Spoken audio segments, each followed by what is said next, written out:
¿Se acuerda que el título de la prédica ayer era Presta atención que voy a enseñarte lo que sucederá? Y había hablado de un carnero de dos cuernos, uno más pequeño, nacieron casi iguales, pero un cuerno creció más que el otro se quedó pequeño. Y dijimos que esa era la nación medo-persa. Los medos empezaron primero, pero después los persas crecieron más, aunque entre ellos dos siempre fueron bien amigotes, bien llaverías, los medos y los persas. Y que después a esos medos persas se los bajó ¿quién? Alejandro Magno. Entonces vino el imperio greco-macedonio, y era macedonio porque el rey Filipo, que era de Macedonia, fue el papá de Alejandro Magno. Y después a Alejandro Magno se lo bajaron los 4 generales porque a él le gustaba tomar mucho y tener mucho sexo libertino con hombres y mujeres. Él le jalaba todo y a la droga que era el alcohol, y en una de esas dicen que lo envenenaron. Otros dicen que fue la borrachera tan tenaz que le dio un paro cardíaco. El hecho fue que se murió joven. Entonces los 4 generales se repartieron todo lo que él había conquistado, y había conquistado todo el Mediterráneo, todos los países del Mediterráneo, llegando hasta España, Francia, Alemania, y por el lado derecho allá hasta llegó hasta la India, llegó él, que es allá donde lo ve uno peleando contra todos esos elefantotes grandotes y soldados, todo eso, y los medos y los persas, todo eso los ganó él, toda esa región. Y después le quedó, fue a los generales, y ellos se la repartieron allá cada quien en su pedazo. Uno cogió lo del Mediterráneo, otro cogió por allá la parte de Turquía, otro cogió Egipto, y otro cogió ahí encimita ¿de qué? De Israel, o sea, lo que es hoy en día Siria, Irán, Turquía. Eso lo cogió otro, que se llamó Zeuloseo. De hecho, de ese es el famoso hijo, de la descendencia de ese general allá, Zeuloseo, que estaba ahí en lo que era Siria, Mesopotamia, todo eso que hemos visto. De su descendencia, por allá en el año 175 tomó el poder Antíoco IV o Epífanes, que estábamos viendo ayer, que es el prototipo inicial del anticristo. Tiene todas las características de lo que iba a ser o de lo que viene a ser el anticristo, que no demora mucho en revelarse quién es, ¿no? Porque no sabemos quién, pero sí las características, y aquí las dice. En un futuro vendrá eso. Ese anticristo que salió de ese general, Zeuloseo, uno de esos 4 generales que dejó Alejandro Magno, que cogió esa región. El tataranieto de ese cogió el poder. Y cuando lo cogió dijo, venga, yo me voy a ir a quitarme al general de abajo, al de Egipto, a tumbarle la tierra, y se van a agarrar entre estos dos descendencias allá para el poder. Y en la mitad está Israel geográficamente, ya que pueblo lleva del bulto como siempre. Ay. Entonces cuando este hijo nieto de ese Epifanes, mejor dicho, pasa por allá por Israel y ve que tienen el templo y la adoración y los sacrificios que se hacían en el templo para Dios, dice, ¿qué les pasa a todos estos? No, no, no, no, no. Aquí lo que tiene que prevalecer es la filosofía griega.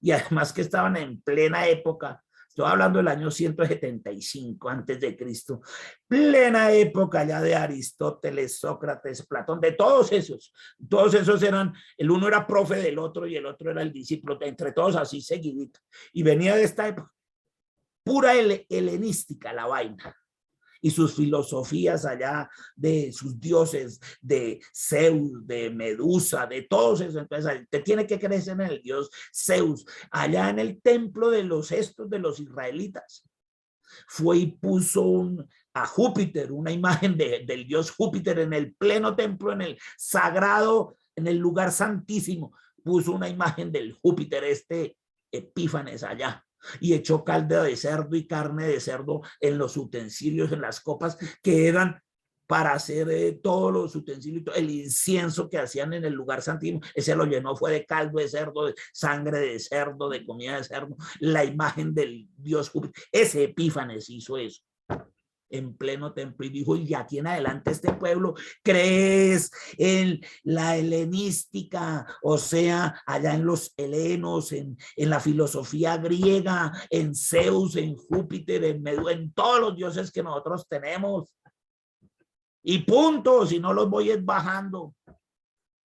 Y estos pobres allá, unos se rendieron, otros dijeron pues que nos maten, pero no nos rendimos, unos israelitas. Es dando la simbología de lo que iba a ser o lo que va a ser en un futuro. Esas características y aún peores las va a tener el anticristo. Pero desde allá él lo decía. Entonces, por eso el título de la prédica. Esto es para el tiempo del fin. Escuche, dice clarito, lea bien cómo dice la palabra. Esto es para el tiempo del fin. No es lo mismo el tiempo del fin que el fin de los tiempos. Son dos cosas muy distintas. Porque es que hay unos que cogen y voltean esto y dicen, esto es para el fin de los tiempos, se va a acabar el mundo. No, no, no, no, no, no, no. No hablen babosadas, no hablen cosas horribles, eso no es. Lo que dice es que es el tiempo del fin, es decir, ahora sí se va a acabar el tiempo ese de los israelitas en la segunda venida. Ya, ahí sí se van a arrepentir y van a recibir al Señor Jesús como el Rey, como el Mesías que estaban esperando. Y se acabó ese tiempo de ¿qué? De orgullo, de arrogancia, de haberle sido infiel a Dios, porque no han recibido a Jesús. Ese que el cielo enmudeció, lo que veíamos en la alabanza, que el Padre cayó, se acaba ese tiempo para ellos. Y al fin reconocen a Jesús como su Señor, como su Rey. Entonces ese tiempo se acaba, el tiempo del fin de ¿qué? De la arrogancia del pueblo de Israel, porque esto es para ese pueblo. Al fin se le va a acabar. Ya cuando llegue el anticristo, llegue el falso profeta, todos esos dos hijos del diablo, entonces llegará ¿quién? Jesús. En su caballo blanco pisará tierra, el Armagedón, y detrás de él viene la iglesia. Y entonces se acaba ese tiempo ya ahora sí para Israel. Y al fin todos de rodillas, ese pueblo, el de Israel, reconocerá que él es el rey de reyes. Y al fin se arrepentirán bien y dirán, ay Señor, al fin llegó. Y él es tan lindo. Yo les hubiera dicho, no, es que los que se demoraron son ustedes. Pero esto es para el tiempo del fin, ese fin de ellos, de esa arrogancia, de esa infidelidad, de esa desobediencia. A eso es que se refiere eso, el tiempo del fin. No que se acaba el mundo ni el fin de los tiempos, ya antes empieza es el ¿qué? El milenio. Y de ahí en adelante empiezan 1000 años. Gente que tuerce la palabra y le pones otras cosas y fuera dices que vendrán nebulosas y la no sé qué y el universo y que como la luna se pone roja y no, y eso inventan un poco de vainas y entonces viene el, uy, dice uno, no, no, no, no, no, qué bestialidad, por Dios santo, cómo tuercen la palabra. Por no entender el tiempo del fin, no es lo mismo que el fin de los tiempos. Nos dice claro, el tiempo del fin. Para ellos se acaba y ahora sí, al fin llega el Mesías, mejor dicho.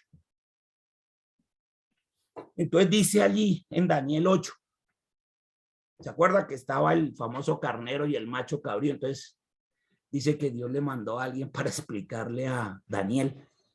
Y el versículo 17 le dice, Gabriel se acercó a mí. ¿Quién dice? Daniel.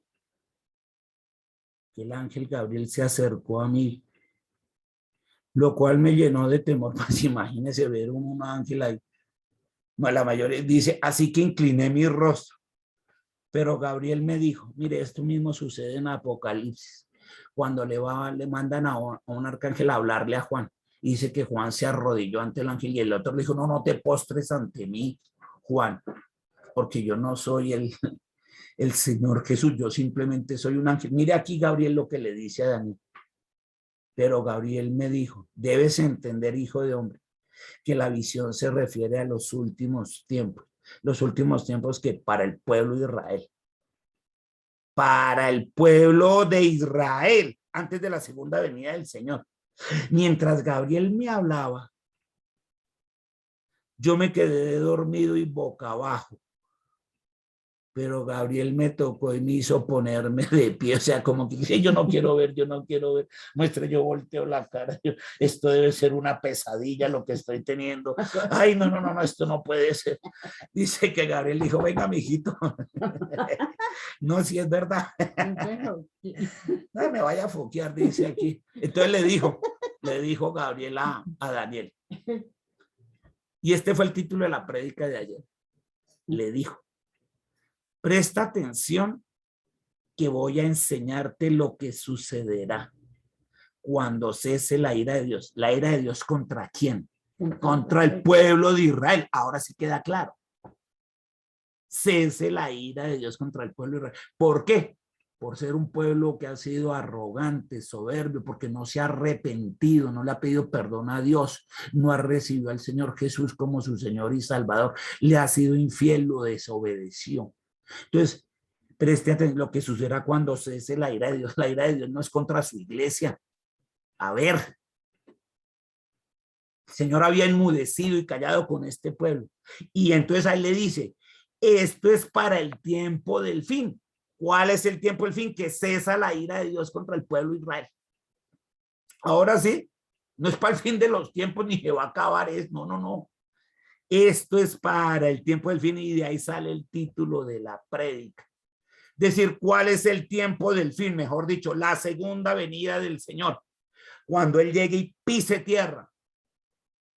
Ahí se acaba todo eso. Ya para el pueblo de Israel, ya Él lo reciben como rey. Y ya se acaba esa ira que Dios tenía. Ese enmudecimiento, es el callar con ese pueblo que lleva más de 2600 años por eso.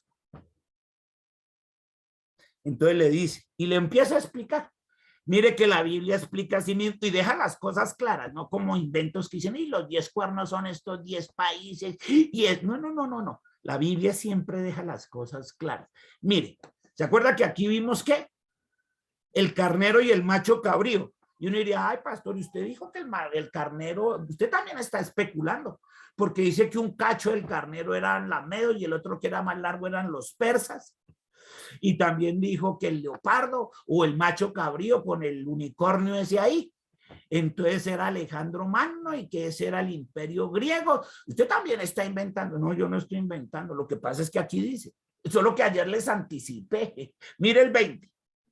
Le dice Gabriel clarito a Daniel, le explica el arcángel Gabriel. Le dice, mire Daniel, ¿tú viste un carnero con 2 cuernos? ¿Sí o no, Daniel? Entonces le dice, sí, sí, sí, sí. Y le dice, mire, Gabriel le dice, estos 2 cuernos son los reyes de Media y de Persia. Ay, quedó claro. ¿Se da cuenta? No es invento mío. Aquí la misma Biblia dice. Son los reyes de Media y de Persia. Y le pone los nombres. De Media y de Persia. Lo deja claro. No deja lugar a especulaciones, como muchos hacen con otras cosas. Especular ahí. No, de Media y de Persia. 21. Y el macho cabrío, el que tiene el unicornio ahí en la mitad de los ojos, es el rey de Grecia. El cuerno grande que tenía entre los ojos es el primer rey. Y el primer rey de Grecia se llamó Alejandro Magno. Eso dice la historia. En el imperio griego el primer rey fue Alejandro Magno. Filipo II era rey de Macedonia, no de Grecia, de Macedonia. Eso es ahí arriba. Este fue el primero. Y ahí dice el primer rey. Usted averigua en la historia quién fue el primer rey griego del imperio griego. Dice Alejandro Magno, ese que murió jovencito. Sin lugar a dudas. Y lo deja claro. Sin especulaciones. Verso 22. El cuerno que fue quebrado, o sea ese, Alejandro Magno, y los 4 cuernos, ¿quiénes fueron? Los generales que salieron en su lugar, ya se sabe que fueron los generales. Significa que de esa nación seguirán 4 reinos. Cuando se murió Alejandro Magno salieron los 4 reinos que se dividieron la tierra, aunque no son tan fuertes como lo fue Alejandro Magno, como lo fue como un solo imperio, no, quedaron separados. Cuando estos reinos lleguen a su fin, y llegaron a su fin, también esos, porque después vinieron los romanos y tal luego, y los pecadores lleguen al colmo de su maldad, porque es que déjeme decirle que los griegos y los romanos, mejor dicho, eso la tenían redonda. Se levantará un rey despótico e integrante. Y aquí empieza a hablar de ese chiquitín que salió de uno de estos generales, de estos 4 reinos, de Zeuloseo, el tal Epifanes del que estamos hablando, o Antioquio IV. Ese salió allá por el año 175. Y dice, ese chiquitín que sale de ahí, que ya les dije que es ahí del norte de Asiria, Mesopotamia, Irán, Irak, lo que es hoy en día, de allá salió, llegará a tener mucho poder, pero no por méritos propios. Claro, esto, el poder lo heredó del tatarabuelo, de Zeuloseo, uno de estos generales, y causará grandes daños. Hacia el año 171, este fue el que fue al templo allá y puso el dios Júpiter allá en el altar sagrado y llevó el caldo de cerdo y eso hizo hasta para vender. Pues actuará de manera arbitraria. Mire las características de este, que van a ser las del anticristo también, el que está por venir. Y mire, estas son las características y aún mayores las va a tener la bestia, el hijo del diablo. Mire, causará grandes daños, actuará de manera arbitraria. Será tal su éxito que destruirá los pueblos. Ese va a ser exitoso. El anticristo va a ser exitoso. Mucha gente le va a comer cuento, muchas naciones. Tanto que lo nombran gobernante de casi de la comunidad mundial, mejor dicho. Por eso es que dicen que lo más seguro es que salga por allá de todos esos países de la ONU, porque la ONU, su lema es paz y seguridad. Y estos decían siempre paz y prosperidad. Hasta hablan el mismo lenguaje. Y dice, será tal su éxito que destruirán pueblos poderosos. Claro que va a destruir pueblos poderosos. Y al pueblo de los santos. ¿Quién es el pueblo de los santos en ese instante? Israel. Está hablando de esto. Destruirá al pueblo de los santos. Por eso Jesús decía, como dice el profeta, el que esté en Judea, huya a los montes. O sea, israelitas, Judea, sí, buenas, Judea, capital allá, Jerusalén, los que estén ahí, judíos, huyan a los montes. 25. Sus hechos llevarán la marca de la astucia, y es que es muy astuto. Este fue muy astuto, el Antíoco o Epífanes, y el anticristo tiene las mismas características, es muy astuto, se trama a mucha gente, a muchos gobernantes, es muy astuto, mire, y es un maestro del engaño.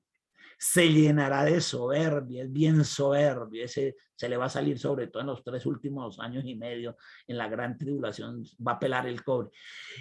Y arteramente destruirá a muchos pueblos y desafiará al príncipe de los príncipes.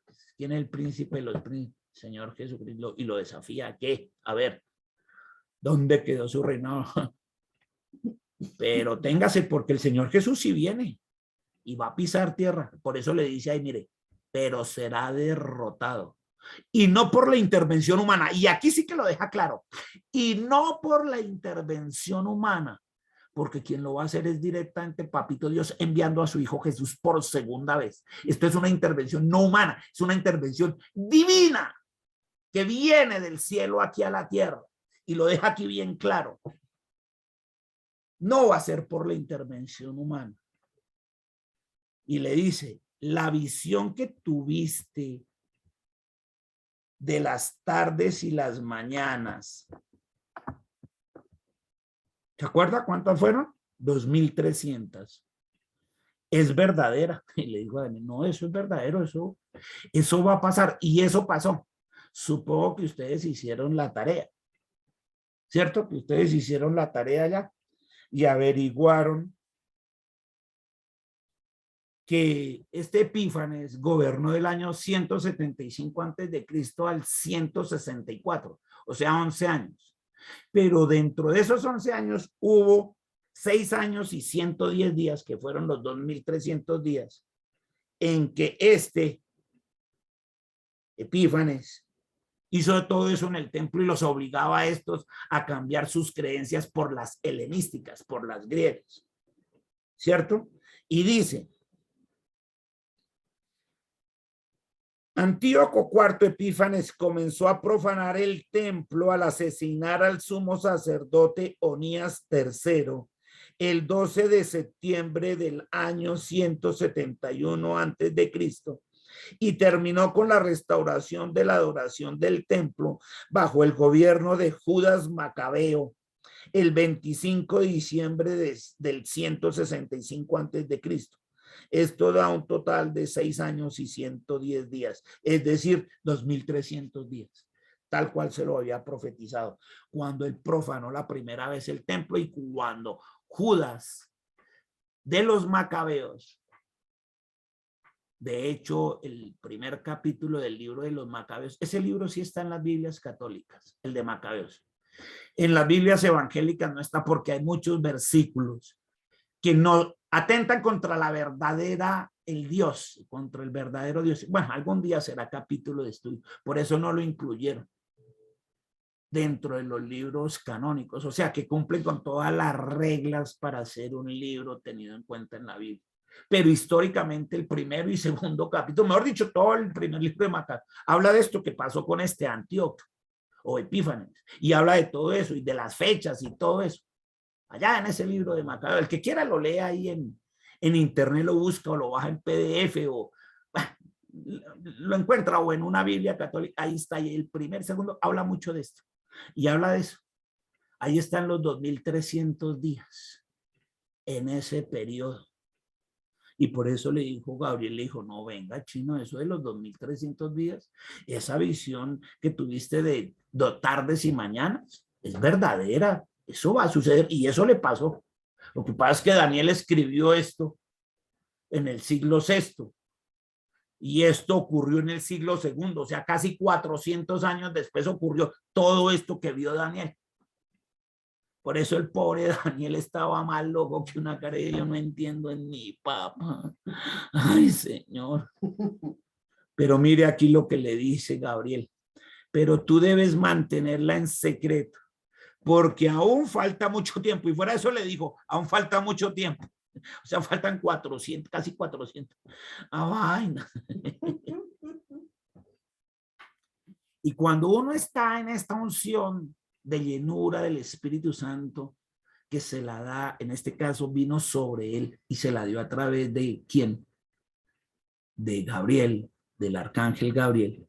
Al final de todo esto, como nos pasa a muchos cuando uno ministra en la unción del Espíritu Santo, Daniel dijo, yo Daniel me quedé sin fuerzas. Y uno termina así después de ministrar. A nosotros nos ha pasado como pastores y a ustedes también cuando reciben la unción. Uno siente que se queda así como dice, mire Daniel, yo me quedé sin fuerzas y durante algún tiempo estuve exhausto, se siente uno agotado, así como desganado, como débil quedado. Una vez restablecido, volví a ocuparme de los negocios del rey. ¿Quién era en ese entonces? Darío. Aunque me quedé espantado por causa de la visión, pues no la entendía. Él no la entendía. Usted y yo sí. Y esto ya pasó. Esto de Epifanes ya pasó allá en esos años que acabamos de mencionar. Todo eso lo saco uno del libro de Macabeos, ahí, capítulos 1 y 2. Y también pues usted encuentra mucho ahí en Google, en Wikipedia, muchas cosas se encuentran. Bueno, no tan exactas como en el otro, pero sí, dice bastante. Y dice, pues yo no la entendía. Y ahora usted lo entiende y eso es para los santos, esto es para el pueblo de Israel. Y esto es para el tiempo del fin. Esto es para el tiempo del fin. Porque él le dijo, esto pasará, mire, versículo 18, mire ahí a su lado izquierdo, dice, presta atención, porque voy a enseñarte lo que sucederá cuando cese la ira de Dios. Esto es para el tiempo del fin. Lo que le mostraba él en visión, lo de este anticristo. Y ese es el que está próximo a llegarle a ellos. La iglesia no se va a quedar para ver nada de esto. Esto es para el pueblo de Israel. Que cese la ira de Dios contra ese pueblo. Y se lo está diciendo a Daniel, que es un israelita.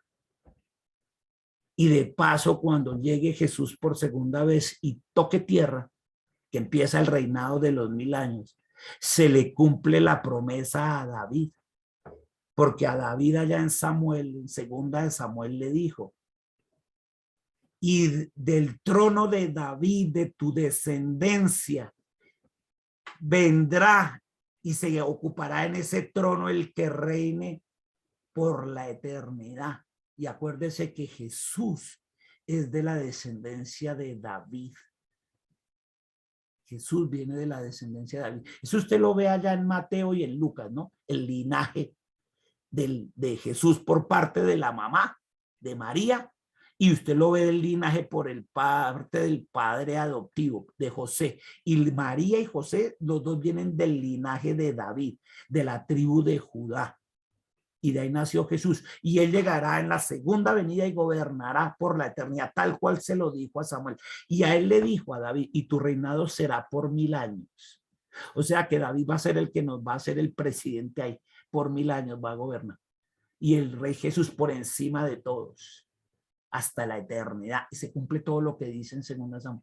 Porque desde que pasó lo de Nabucodonosor, que es lo que hemos visto en Daniel, allá desde Nabucodonosor que se trajo al pueblo, eso que había visto a Bakú, que se llevaron a todos, a Daniel, a todos esos.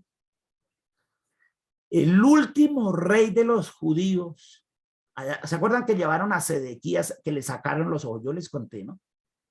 Nabucodonosor le mandó sacar los hijos a su hijo Joacín, se lo llevaron preso. Y Joacín o Joaquín murió y fue el último de los reyes ahí de la tribu de Judá. Escúchenme, de la tribu de Judá, es decir, de la descendencia de David. Después llegó, pasados los años, pasados casi 600 años, llegó el Señor Jesús y nació él de la tribu de Judá. Pero él no fue rey. A él le ofrecieron. Le dijeron, venga usted, ¿por qué no gobierna en lugar del rey Herodes? Sé tú nuestro rey en lugar de Herodes. ¿Se acuerda que había Herodes Antipa, Herodes Agripa, 7 Herodes? Esos Herodes, Agripa, Antipa, son descendientes por la línea de Israel del norte, o sea, de Samaria, pero no por la tribu de Judá. De la tribu de Judá, el último rey fue Joacín allá en la época de Nabucodonosor. Después vino Jesús, pero Jesús no fue rey. A él le ofrecieron, venga, vamos a desbancar a Herodes y tú serás nuestro rey. Y Jesús le dijo, mi reinado no es de este mundo. Yo no voy a ser rey de nada de eso, porque mi reinado no es de este mundo. Ni los discípulos míos pelean por ese reinado. Nuestro reinado está en los cielos. Uy, poderoso. Y ahora cuando él viene, está próximo a llegar por segunda vez, viene como rey. Y ahí sí es ese que están esperando los judíos. Y es de la descendencia de David. Pero los que hubo en la época de Jesús, el Herodes Antipas, el Agripa, todos los 7 Herodes que hubo, esos no son de la línea del linaje de David. Son de arriba, de Israel del norte, de Samaria, de todos esos.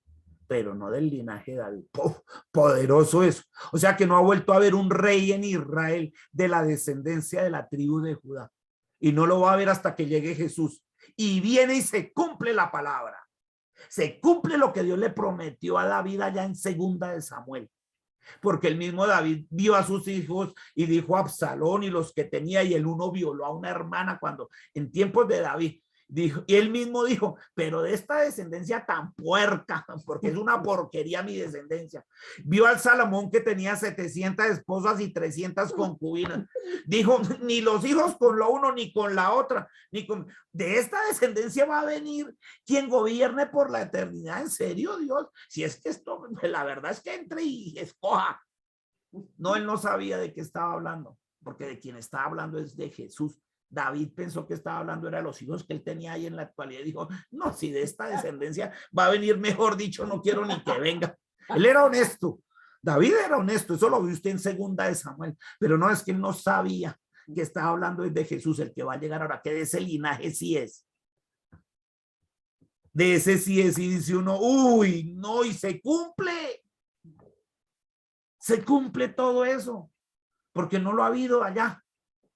Desde que llevaron al pueblo exiliado. Dice, uy, mira, eso. Entonces aquí le explica a través de Daniel. Dice, no, esto es para el pueblo judío, para el pueblo israelita y todo. encajona perfectamente como lo explica la Biblia, y por eso le dice, esto es para el tiempo del fin, del sufrimiento ya de ese pueblo Israel, porque va a dejar su arrogancia y al fin se va a arrepentir y va a creer en el linaje de David que viene en la presencia del Señor Jesucristo a reinar por la eternidad. Y detrás de ellos viene su iglesia. Y aquí nos espera su pueblo escogido, el que se arrepiente y el que huyó a los montes. Y reconocerán ahora sí a Jesús. Ay, sí, al fin llegó el rey y nos sacó de más de 2600 años de estar ahí, que todo el mundo nos la encarama y todo el mundo detrás de nosotros. Al fin el pueblo va a entender y cesará la ira de Dios contra ese pueblo. Por eso es que eso no es nada de la iglesia. Nosotros no nos metan ahí, no le metan cuento a la gente, eso no es así.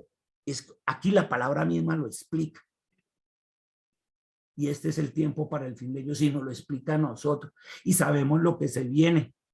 Y sabemos que la iglesia va a ser arrebatada y vamos a estar en las bodas del Cordero. Pero también oramos por nuestros hermanos israelitas, para que al final, en esa época que van a sufrir tan dura, porque les va a venir muy dura como nunca antes, dice el Señor. Ni en la época de Noé, ni en la época de Sodoma y Gomorra se había sufrido tanto. Va a ser la tercera guerra mundial. Va a desaparecer la cuarta parte de la tercera parte de la población mundial. Van a ver las pestes, lo que vimos en Apocalipsis, los 4 caballos. El primero viene así con síntomas de paz y después viene la guerra nuclear, y eso dejará gente con radiaciones, deformes, habrá mucha hambruna. Y por eso él les dice, huyan, váyanse para el monte, que va a ser tenaz. No van a estar ahí. A su pueblo, porque él ama a su pueblo todavía. Y le dice, huyan al monte. Y ese pueblo va a pasar muy feo. Le esperan cosas muy horribles. Y nosotros no nos alegramos de eso, porque vamos a gobernar con ellos y son nuestros hermanos. De hecho, son hermanos como mayorcitos, porque ellos fueron primeramente el pueblo escogido y nosotros el pueblo adquirido. Pero son nuestros hermanos y al final vamos a ser una sola familia, gobernando con ellos por 1000 años, hasta el final, el juicio del trono blanco. Allá sí viene. Ese sí va a ser el fin de los tiempos, en el juicio del trono blanco, no en este. Allá sí, después de los 1000 años. Y ahí sí a la Nueva Jerusalén y los otros al lago de fuego. Y sigue siendo coherente la Biblia en todo lo que ha explicado. Y nosotros damos gracias a Dios porque Él nos cuenta lo que ha de suceder, así como le dijo a él, a Daniel, presta atención que voy a enseñarte lo que sucederá, y eso hizo contigo, para que entiendas qué es el tiempo del fin y lo que nos espera en el nuevo milenio. Y sus hijos que hemos comprendido esto perfectamente, le damos gracias a Dios con un fuerte